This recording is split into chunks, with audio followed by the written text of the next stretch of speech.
శ్రీ సాయినాథాయ నమః. ఈరోజు మనము ఆదిశేషుని గురించి ఒక చిన్న కథను తెలుసుకుందాము.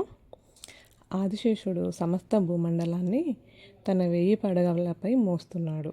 ఒకరోజు బ్రహ్మదేవుడికి ధీటుగా సృష్టికి ప్రతి సృష్టి గావించిన రాజర్షి విశ్వామిత్రుడు వచ్చి ఆదిశేషుడిని తనతో రమ్మన్నాడు.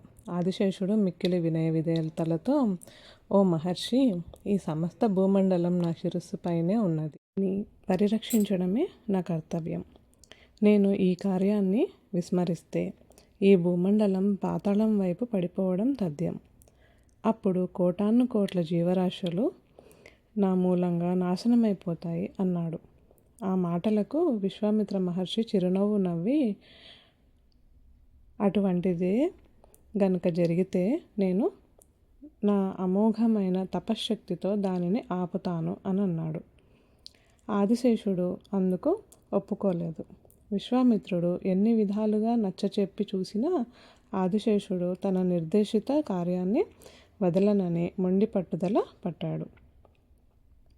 ఆదిశేషుని మంకుపట్టు చూసి విశ్వామిత్రునికి తీవ్రమైన కోపం వచ్చింది. కమండలం ఎత్తి శపించబోయాడు.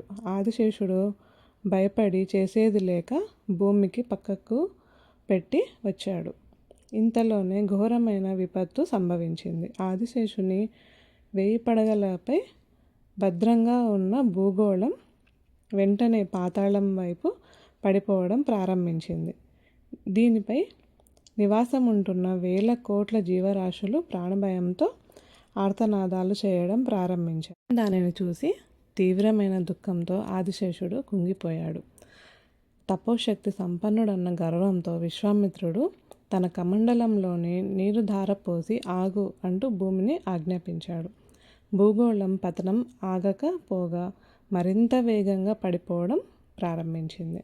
విశ్వామిత్ర మహర్షికి పట్టరాని ఆగ్రహంతో, నా తపశ్శక్తి అంతా ధారపోస్తున్నాను, వెంటనే ఆగు అంటూ ఆజ్ఞాపించాడు. అయినా ఫలితం లేకపోయింది. దాంతో విశ్వామిత్రునికి అహంకారం మైకం తొలగిపోయింది. భూమిని ఆపడానికి తన తపశ్శక్తి సరిపోదని తెలుసుకున్నాడు. ఏం చేయాలా అని ఆలోచిస్తుండగా నారద మహర్షి అక్కడికి వచ్చి జరిగిన దానిని తెలుసుకొని, నీవు ఎప్పుడైనా సజ్జనుల సాంగత్యం చేసి ఉంటే ఈ ఫలితాన్ని వెంటనే ధారపోసి భూపతనం ఆగిపోతుంది అని అన్నాడు. విశ్వామిత్రుడు ఆలోచనలో పడ్డాడు. తాను అందరితో తగవులు పెట్టుకోవడమే కాక సజ్జన సాంగత్యం చేసింది లేదు. సాటి ముని పుంగవులతో తగవులే, సత్సంగం చేసిందే లేదు. అయినా తాను వశిష్ఠ మహర్షి వద్దకు వెళ్ళిన సంగతి జ్ఞప్తికి తెచ్చుకొని ఆ పుణ్యాన్ని ధారపోయగా వెంటనే భూగోళం పతనం ఆగిపోయింది. ఆదిశేషుడు యథావిధిగా తిరిగి భూమండలాన్ని తలకు ఎత్తుకున్నాడు. మానవులలో మానవ గుణాలు 2 నిక్షిప్తమై ఉంటాయి. సమయం సందర్భం బట్టి ఏదో ఒక గుణం బయటకు ప్రకటితమవుతుంది.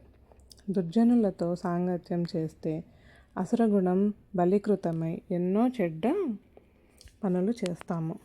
సజ్జన సాంగత్యం మనలో రజో తమో గుణాలను తగ్గించి సాత్విక భావాలను పెంచుతుంది.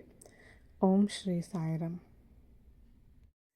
శ్రీమద్ అఖిలాండ కోటి బ్రహ్మాండ నాయక రాజాదిరాజ యోగిరాజ పరబ్రహ్మ శ్రీ సచ్చిదానంద సమర్థ సద్గురు సాయినాథ్ మహారాజ్ కి జై.